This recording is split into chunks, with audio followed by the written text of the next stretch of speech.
Hello and welcome to a Netrunner matchup between Jinteki Replicating Perfection and Shaper Chaos Theory. This is a relatively two new decks. Obviously Replicating Perfection has been out fairly long, but Chaos Theory has just come out, and there are a lot of decks built around her that are focused on taking advantage of the fact that she has 5 less cards. So here you can see some of the newer cards. We have a Junebug, Snare, obviously older cards, Wall of Static, but we also have Encryption Protocol, which is one of the newer cards. One of the things that you might see is that means he's going to be installing a lot of assets and upgrades as he goes about, and I think this is actually the whole point of that deck, so you should see his board get pretty big with very little ice. On the flip side, here you see Chaos Theory with a Magnum Opus. I'm not sure what he's flipping out about, but we've got a Magnum Opus, a Personal Touch, a Femme Fatale. Very good combinations. Always good to have Magnum Opus early. Personal Touch is great. And a Nerve Agent, one of the newer cards. That can become very powerful very quickly, but against Jinteki, I'm sure he might fear a snare, and obviously he wants to get the Magnum Opus in play as fast as possible. So here we see he draws into Nisei. The ice he has is Chimera. That's one of the newer ice. When it's rezzed, it has a res cost of 2. You can choose what type of ice it becomes. It's only strength 0, but basically it can lock out the runner early. Here he installs the Enigma on HQ, and then drops in, look like the Junebug.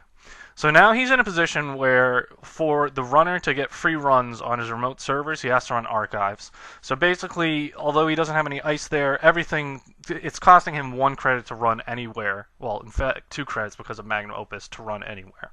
So here you can see the runner drew into Dinosaurus, an excellent card. It effectively increases the MU of the deck, similar to Toolbox, while it also increases strength. So the major disadvantage to Toolbox is that it just doesn't have the link, so it's going to be easy to blow up with Power Grid Overload. Right now, no res ice. One of the things Replicating Perfection, you kind of expect them to run some big teeth ice, so you may not want to go face checking it just to see what's there. You might want to have some sort of breaker on the board so you don't just get destroyed by an early Neural Katana. There you see he draws into a Brain Trust. We'll see if he does anything with it. He's amassing credits, and he advances the Junebug. Another thing now out of Jinteki, you kind of have to assume they have Trick of Light. So that's probably, obviously it can be a trap or a runner. The runner has to, or an agenda. The runner always has to consider that. But you also have to consider the disadvantage of letting them use Trick of Light. Sometimes if you have a hand or you can absorb the damage of a trap, you might even run the trap just to take away the Trick of Light option.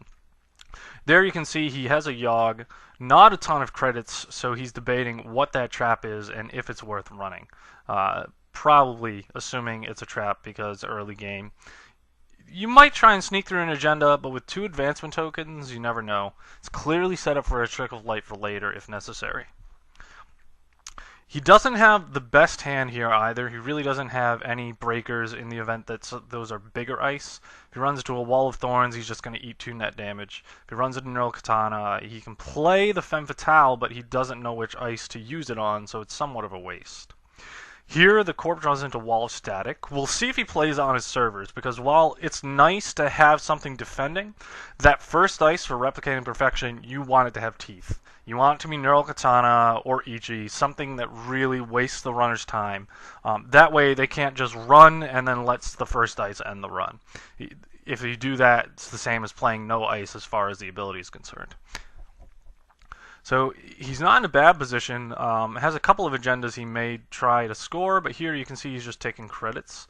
Not sure what that's for. He obviously has the snare in his hand, so he may just be wanting to be able to pay for that and to have credits after blowing up the snare. So here the runner still is not running on R&D, not running on HQ. So he's letting the Jinteki player amass credits, though he also is amassing credits. Here Jinteki draws into another encryption protocol, so that's going to make a second one. I have to guess he's going to install it because there's no reason not to. It'll put him in a position where it doesn't matter what he runs, it's going to be expensive. And a nice thing about it is that if you run the Junebug, you res both encryption protocols, and now the Junebug costs 2 to trash. In this case, the Magnum Opus will probably make sure that the Shaper has, in this case Chaos Theory, has the credits to trash it, but in the event you catch them without the credits to trash it, the Junebug's actually going to sit there and continue to contain those advancement counters for the Trick of Light, or if they want to run it again, they have to eat it again. It's kind of a neat little trick. So here you can see he's starting to build up his server. He dropped in the Brain Trust and dropped in the Snare. This is what you would call the standard shell game Jinteki, making you guess and try and pick the agenda.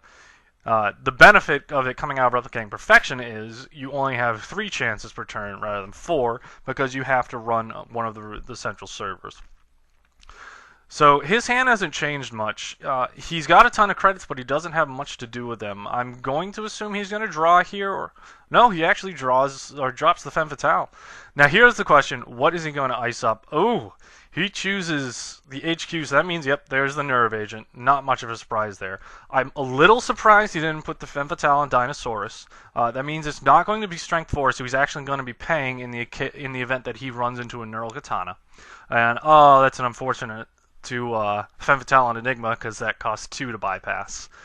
So if he starts now, the Jinteki player we know dropped the Snare, but in the event that we didn't, oh, and he hits the agenda first thing. Now here's where you start to see how the difference between Personal Evolution and Replicating Perfection comes in. You look at his hand; he's got a Yaw, he's got Magnum Opus. Personal Evolution would have knocked something good out. Here you see the other advantage of Nerve Agent starting to really add up. He saw the Chimera and the Wall of Static. I'm sure he's not happy because that Chimera is going to stop him from getting to anything that the Corp wants him to get to. So the Corp is going to be able to stop him from getting to anything. Very nice. Red Herrings. It's a little interesting. It has the advantage of they have to run once, so rather than the standard 5 or 6 credits to steal agendas, it's going to be 7. 6 assuming you trash the Red Herrings. But I'm not sure that it does a ton of good here. It's just kind of going to be another little shell game thing for him to run into. So here I think he's just trying to randomize which ice he plays so that even he doesn't know. It's kind of a nice trick. That way the runner doesn't know anything, but we'll see. No, it looks like he was just wasting time. Runner draws into a test run. Pretty much always a good card now. Drops the Yogg. I'm a little surprised by that. That would mean I think he expects to hit a toll booth at some point, because that's really the only Strength 5 ice that he would have to break, or Strength 5 Code Gate he would have to break. So I'm a little surprised he dropped that. He does have the MU because he is running Chaos Theory, so he had 5 MU. He accesses both cards, he sees the same cards. That's one of the disadvantages of a card like Nerve Agent. It can kind of get you into a bad feedback loop where you just continue to run HQ and really you're never going to get anything because it's all on the board. So Nerve Agent's an interesting card. Don't get sucked into the trap. So that's an interesting play. Drops in the Red Herrings onto the Akitaro, and then drops an Ice. It's a good move. Ice is cheaper, and it makes him pay money to trash both of them. So, very solid move. He also doesn't have a barrier breaker. So, in this case, he is not going to be able to get to either of them. So, we'll see if he starts to build a primary server here. He didn't really have the ice in hand to do it.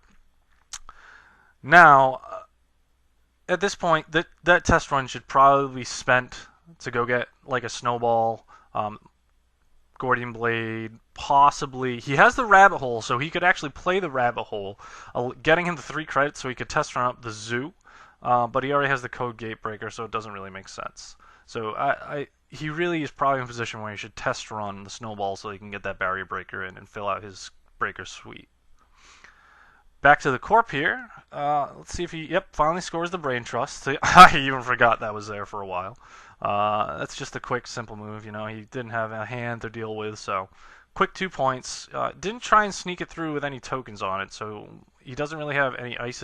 He doesn't gain the benefit of cheaper ice, but you don't really see a lot of ice on his board. This may literally be a pure shell game deck. But the runner's not putting much pressure on him. I mean, he's not forcing him to spend any money. This will... Oh, no, he runs the June Bug. It's the June Bug taking the damage. You know, at this point, it's not terrible because he has a lot of good cards on the board already, but that was an unexpected choice. Losing the personal touch is not insignificant. If I were playing that, I probably would have personal touch Femme Fatale before I did that. Now, he's got the Rabbit Hole left, which is somewhat beneficial if he chooses to trash the Yogg later, because he'll then be able to play the Zoo 13 basically for free. Ah, nice draw when you have nothing in your hand to get that. And another Diesel, not bad. Bet you he wishes he had that infiltrate a little bit earlier. So the Corp draws into Private Security Force. I like that out of Jinteki just because of the little sneak. I'm sure it's more in here because it's just another 2-point agenda, and you want to force the runner to score 4 agendas rather than 3. I do like it a little bit out of Jinteki because it can come as a big surprise, especially if you just throw in a hunter, or the opponent gets hit with snare as their last action. They kind of have to deal with the fact that they may die. So it adds a little fear factor to snare. I know I won't run late in the turn with a few clicks left if I see this scored security force. So it's a good move, dropping it in behind the barrier. This is where him not getting the snowball may come back to bite him. And I also assume he's considering playing that red herrings just to make it even more expensive to score that. But this is where not having the snowball or a battering ram or some sort of barrier breaker could very well come back to bite him. Now he has a test. No, actually, he lost the test run in this case, so he can't even go to score it. So we'll see what the Corp does here. I think he's trying to decide whether or not to advance it. There it goes. Probably a good call. It sets him up to score it next turn, but it does leave him 1 short in the event. Actually, no, it doesn't, because he has Akitaro. I was going to say it leaves him 1 credit short of scoring next turn if he reses the Wall of Static, but because of Akitaro, it actually doesn't. So here you can see the runner has a helpful AI, drew into a Jin, and looks like another rabbit hole possibly. Nope, Plascrete. Ugh, that's the one thing about Plascrete that's very interesting. In certain decks, it's extremely beneficial because it just counteracts Scorched Earth very hard. Here, I think he's trying to find the Akitaro to res. Looks like the runner ran probably Archives and then ran on that server. So he's now going to get to see the... Ooh, is it the Chimera? Oh, there's a rough combo. I was thinking it was a Wall of Static, but this effectively means he's just going to choose probably Barrier because he doesn't have one. So now there's nothing he can do. He literally can't get in. It still comes down to he can't get into the server because he doesn't have a barrier breaker, but that's gonna mean he can chain it together. It'd be interesting to see if you get like if you could get a sneaky little thing like a roto turret corporate troubleshooter. It can get kind of funny because you can blow up his other breakers and make that Chimera really effective, but you won't see that out of Jinteki most likely. He doesn't score the agenda. That's interesting. It means he has more credits. Definitely a good move because now Snare is still dangerous. So I actually think that's the right call in this case. Oh, we might see the runner finally run on R&D. I don't know why he hasn't been running on R&D. It's kind of interesting. No, he drops in Jin instead. Let's see if he gets like a medium. I would have to imagine. Yep, there it is. He may have been waiting out R&D just to kind of sneak attack in the medium and go for it, but at this point, he's still short the barrier breaker. A Wall of Thorns is gonna put... He doesn't have a ton of great cards in hand, but a Wall of Thorns here would be a little bit of a pain. You can see he has the Sneak Door, which probably used to go with the Nerve Agent, but again, once you use that Nerve Agent a few times, their hand's pretty much empty. They're really not going to have agendas unless they get really unlucky and draw into just a ton of agendas that they can't do anything with. I'm surprised he is not running R&D here. He installs the medium, so I think he's getting ready to, but he is just letting the Corp have credits. That's one of the things about Jinteki, you know. You have to be a little reckless sometimes. Just accept that you're going to lose cards, or you're going to let them score agendas for basically free because you're not going to run. They won't have to pay to res any ice. So here he draws into a Chum, another little card that can be an amusing combo with Chimera, but in this case, because the runner chose to put the Yogg on the Dinosaurus, that Chum isn't as useful. So I don't know if that was the intention, but it winds up working, and that may have been a very good call. Um, I don't know, making a one-cost ice useless. It probably could have been saved for Snowball because Snowball on Dinosaurus is really one of the best things you can do because a Strength 3 Snowball is the best barrier breaker in the game, efficiency-wise. He finally runs R&D and hits a wall of static. Man, those barriers are coming back to haunt him. He really needs to get a barrier breaker in play fast. He has to draw into it, just do something. I'm amazed he didn't test run it when he had the opportunity. Like a Crypsis even here would be good. Corp and a Fetal AI into a double red herring server. Oh, that's just a trap and a half. It's going to cost you 12 to score it, take 2 damage. And if you don't have the 12 credits, it just sits there and mocks you. That's very amusing. So here, runner's still in the same position. He really needs to draw to get something. So he gets a modded. Probably should draw another card here, because worst case scenario, he can modded the rabbit hole. Yeah, there he goes. Finally gets a Crypsis. So he had it in the deck, so he knew he could have searched for it. But now he's in a bind because his Nerve Agent here is taking up MU. His Jin is taking up MU. So he's going to have to blow up one of his programs. In this case, probably the right move is to blow up the Nerve Agent. It's done its job. It really serves no further purpose. Although, the Corp will be able to kind of save cards in his hand. So it's a little bit of a dilemma, but not a ton of one because it's not like... It's not like the Corp is in a position where...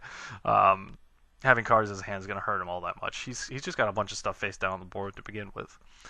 And, it's Jinteki. There's always a chance you're going to hit Snare. There's always a chance you're going to hit Fetal AI. So we'll see what he chooses to blow up, but Nerve Agent's probably the right choice. Now, in the event he does choose the medium, or the Jin, it's not terrible, because it puts the pressure... At this point, it's a choice of where do you want to maintain... Whoa! He blew up the Enigma. Man, that was unexpected.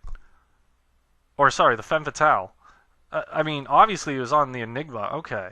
I was going to say, that would have been a shocker. To give up your Sentry Breaker? Crypsis is not a terrible Sentry Breaker. But it's more expensive to break Neural Katana with Femme Fatale than Crypsis. Ugh. That was an interesting choice. Now, the positive is, he maintains the pressure on both the hand and R&D. So... it's not a terrible move. It's a bit of an expensive move, but the ice on the Corp side isn't particularly tough to break, even with Crypsis. He can take the 4 credits, charge it, and break either of the ice.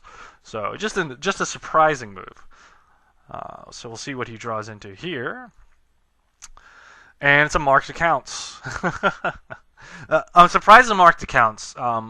I'm going to assume he has Pad Campaign, because paying the influence for marked accounts, which is slightly inferior to Pad Campaign depending on how you do the math. The first I think click or two, it's equal, but afterwards it's inferior. So I would assume he's running Pad Campaign because he could have spent that influence elsewhere. So now, I have to imagine he's going to start to put pressure on him. He's going to take credits, run R&D. It's really in his best interest to do so, though it will cost him credits. It would not be a bad move to blow up the marked accounts either. Obviously, it's expensive, but with Magnum Opus, it won't be terrible. You don't want the Corp to have money. When the Corp has money, they can res ice and just put things in your way. They can res their red herrings in this case. They can res, Chimeras for free, but if not for Akitaro, if you'd say trashed Akitaro on the last run, the Chimera would be more expensive.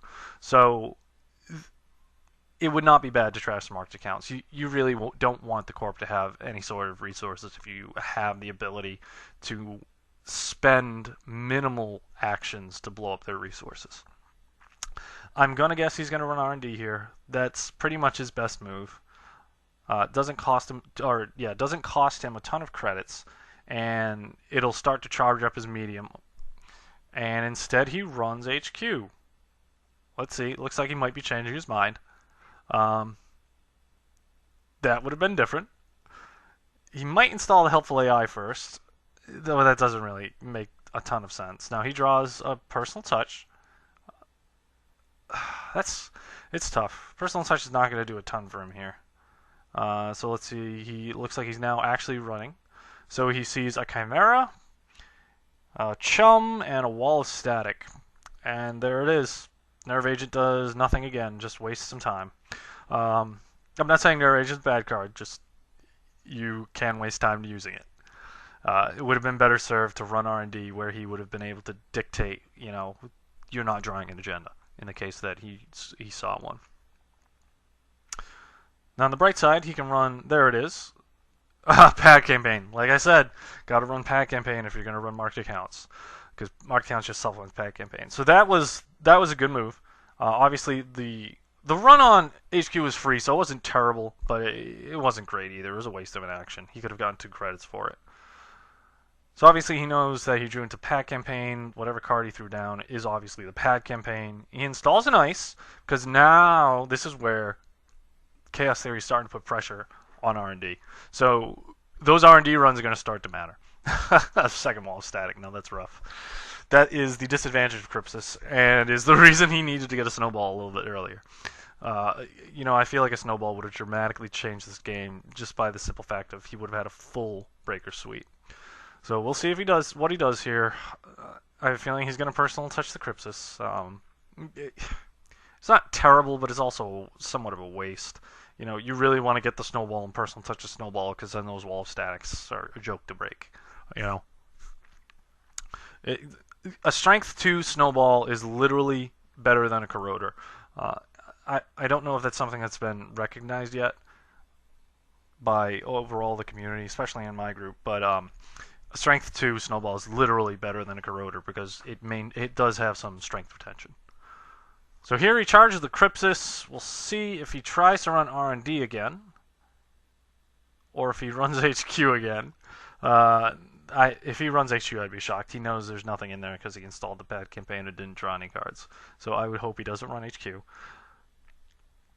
It will be tough. It won't be a bad thing if he runs R&D and sees the Wall Static, because it'll cost the Corp money, which is always a good thing.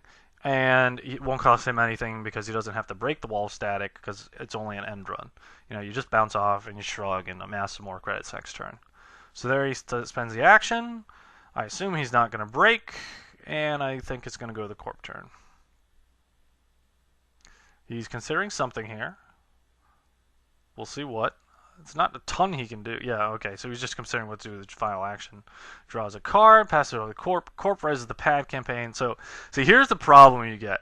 Jinteki's starting to amass money. And that means he can pay for snares. That means he can pay for June bugs. That means he can pay for all his little tricks. So he drops in the Nisei, takes some credits. Good move, because with 4 credits, you have to wonder, is that a snare? It's always the nice little trick he has. Now, he doesn't have a trick of light or anything, so that's probably going to sit around a while. I would be surprised if he advanced it. Oh, and he runs it right away. I'm guessing he... Oh, what was that? It looked like he might have infiltrated it. So the Jinteki player is looking for Zaibatsu loyalty. He doesn't have one in play. So he infiltrates, sees it. You're going to get the run archives, run there, score it. So it's nice and quick. There's, again, the disadvantage of not being personal evolution. No damage, but, you had the advantage of wasting his time and effectively cost him 2 credits. So he draws the test run. I am hoping he uses that to get Snowball. I know he doesn't have the MU, but it would be better served than Nerve Agent. So there's the Trick of Light.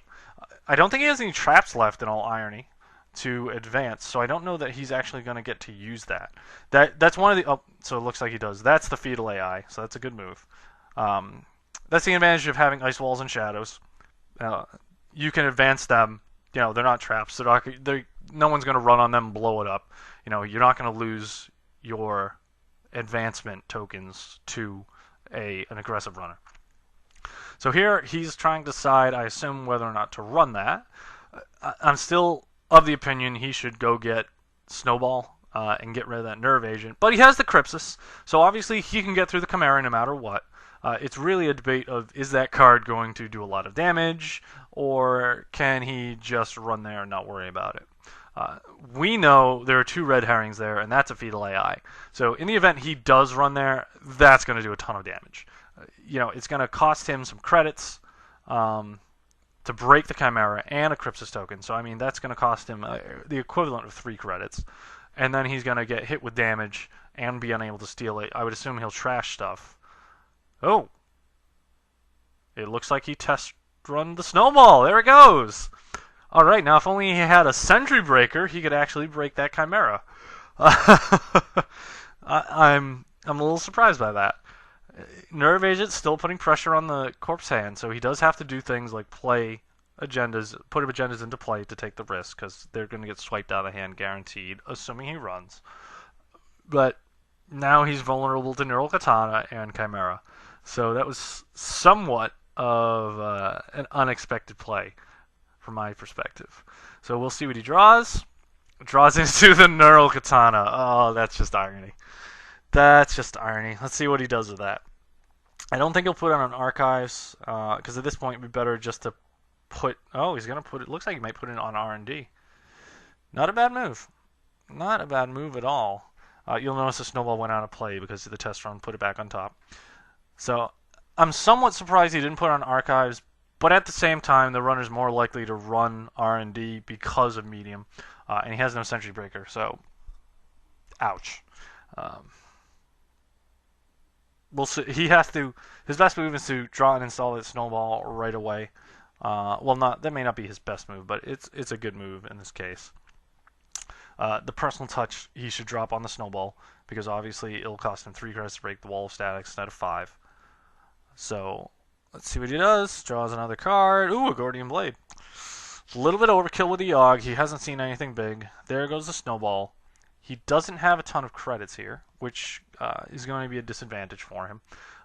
Even with Magnum Opus, you still have to pay. He's blown through so many cards and trashed them that even with Magnum Opus, he's playing very inefficiently. It may not prove to be a problem because Magnum Opus can overwhelm the corporation, but it could be prove to be a problem. So here we see a Chum, again, currently a dead card because of Yogg. So while I may have made fun of it early in the game, it may actually be having a significant impact on how the corp is playing. He literally can't play the Chum, so he's not going to even waste credits. Those Chums are dead cards. It's interesting. So here he advances the Fetal AI. He might be looking to score it, or he might be looking to use the Trick of Lights. I'd have to guess he's looking to score it because that's a lot of investment with a chance that the runner can get it. Even if it's a Junebug, the runner can draw 3 cards. Well, actually, I take that back. Because he's replicating Perfection, the runner can't draw the 3 cards to prevent himself from dying. So that's an interesting move now. Very interesting move with replicating Perfection. You can't draw, unless you have Diesel, to prevent dying to a Strength 4 Junebug or an advanced 4 advanced Junebug. So that will actually probably mean it won't get run on. But by the same token, he's paying 5 credits, or in effect 10 credits due to the way advancement works, to score a 2-point agenda. Puts him 2 points closer to the win, never a bad thing, but also costs a lot of money to do so. Still, I am shocked the runner hasn't trashed the PAM campaign or the marked accounts. That effectively means the corp is getting 2 free actions per turn. Obviously, they're both credit actions, but still, it allows him to have a lot more flexibility. So here he runs HQ again. We'll see if there's an agenda there. I don't think there is. No, we know there isn't. Again, it only cost him 2 credits, the opportunity cost of Magnum Opus, but that's 2 less credits he has to run now. That's another card he can't draw. He needs to get that pipeline into play. We know he needs to get that pipeline into play. He needs to get the personal touch into play. So every time he is wasting credits running the HQ and getting no agenda, it's decreasing his chance of winning the game. So it's one of the traps of cards like Medium. You can get very focused on what they do and lose sight of what's important in the game. Dominating the server, making sure the corp can't score agendas is more important than having fun with Nerve Agent. I do fall into that trap quite often because I play a Cape Medium Shaper deck, so I do get focused like that, and it is a negative. It's definitely poor play to do so. At least At least with medium, because I tend to run through a bunch of big ice to do so. So here he has one action left and a bunch of good cards in hand, and all he can do is take 2 credits and discard. Corp draws. He draws into another fetal AI. Oh my goodness. That's kind of amusing. I wouldn't be surprised if he scores the current fetal AI and then just takes some credits. Here you can see, pad campaign and marked accounts, just amassing credits. Yep, there he goes, scoring the fetal AI. Or at least looks like he's scoring the fetal AI. And there it is. And I won't be shocked. Yep, drops the other one right there.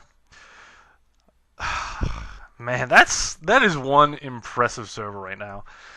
All it takes is one run from the runner if he installs a pipeline to shut it off. But still, it would be painful because he has to hit the fetal AI, and then he'll have to run it again to score it. It wouldn't even cost him much to run again to score it with a pipeline in play. But he's been spending his credits elsewhere, so he can't get the pipeline in play. That's where you see how getting overly focused on nerve agent on medium can cost you. So I'm not sure what's going on here. Looks like the corp is considering. Oh, he's adding more credits to marked count. So I'm guessing the runner just took credits with Magnum. Oh no, he had one final action. I apologize. So back to the runner. Let's see if he drops the pipeline finally. So yes, he does. It's so late in the game. He blew up a Femme Fatale, a Strength 2 Sentry Breaker he already paid for, to put in Crypsis. Then he blew up Crypsis to put in Snowball. Then he blew up Nerve Agent to put in Pipeline.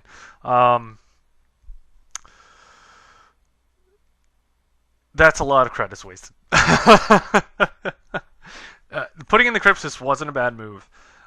Keeping the Nerve Agent wasn't a terrible move, but you can see it amounted to a bunch of credits wasted in the end, unfortunately. So here he runs Archive so that he can run the server. Not a bad move, but we know it's going to end painfully. Hopefully he has the credits to trash those red herrings, or he's in big trouble. We'll see if he trashes the Akatara first thing.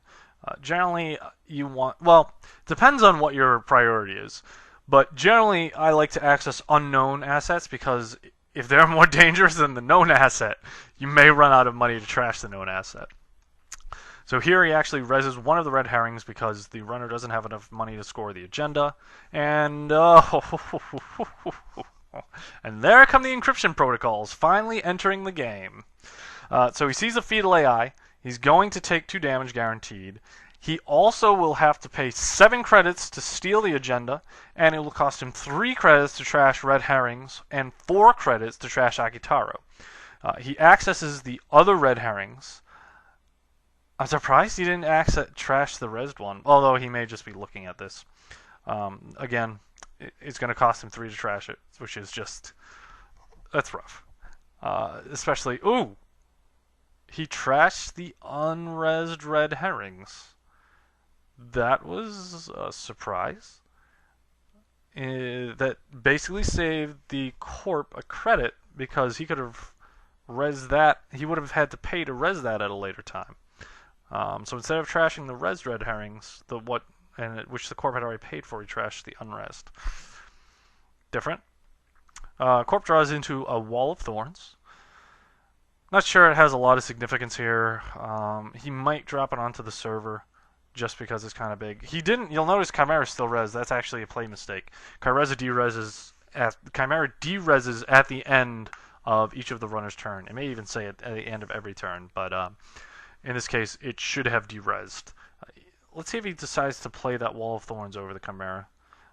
With Snowball in play, not on Dinosaurus, it's a very strong move because it'll just cost 6 credits to break. Obviously, he can run it every turn, but it'll cost him. At this point, he won't be able to run immediately. And we also know that's a fetal AI, so why he isn't just scoring that to end the game, I'm not sure. I think he's looking for goofy tricks to do so. This is very bizarre. I think he might just be trying to flatline the runner. Not sure if that was a play mistake or if he's trying to flat run the runner. Technically, he should have just won there. So we'll see how this plays out. If he can't lose here necessarily because he's got so much money. Sorry, the runner doesn't have the agendas to win the game here unless he gets really lucky. But you don't take chances when you don't have to. So clearly in a tournament he would have scored the fetal AI, since we know it's fetal AI. Unless it's secretly a June bug and I'm miscalculating. Which is what the runner is thinking about right now, because if that was an agenda, he would have scored it. So the assumption is it's not an agenda. So I'm guessing he's going to take credits here and try and run R&D. Yep, there it goes. Now here's the unfortunate thing about not having Crypsis. It's not bad because Pipeline costs the same as Crypsis to break Katana if you factor in the 2 credits to charge it.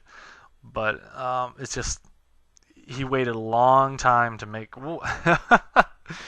Sorry, I'm laughing because rezzing the Neural Katana drains the corp of the credits to score the fetal AI, but he'll get them back from the pad command and the marked accounts. So it's not a bad move, but it could have been one. I think he just remembered that the fetal AI was there and that he can score it next turn. So there you have it. Kind of an amusing game. You can see how replicating perfection definitely creates an interesting play possibilities, and how the encryption protocols and stuff add up. Shell game Jinteki, but the runner here wasn't particularly aggressive. He wasn't going after the corp economy. He wasn't going after the protocols and putting the corp in a generally negative situation. So I'm not sure this was the best matchup to show the strengths and weaknesses of replicating perfection, but it definitely showcased how one of the ways that the deck can be played. Okay, I hope you enjoyed it, and thanks for watching.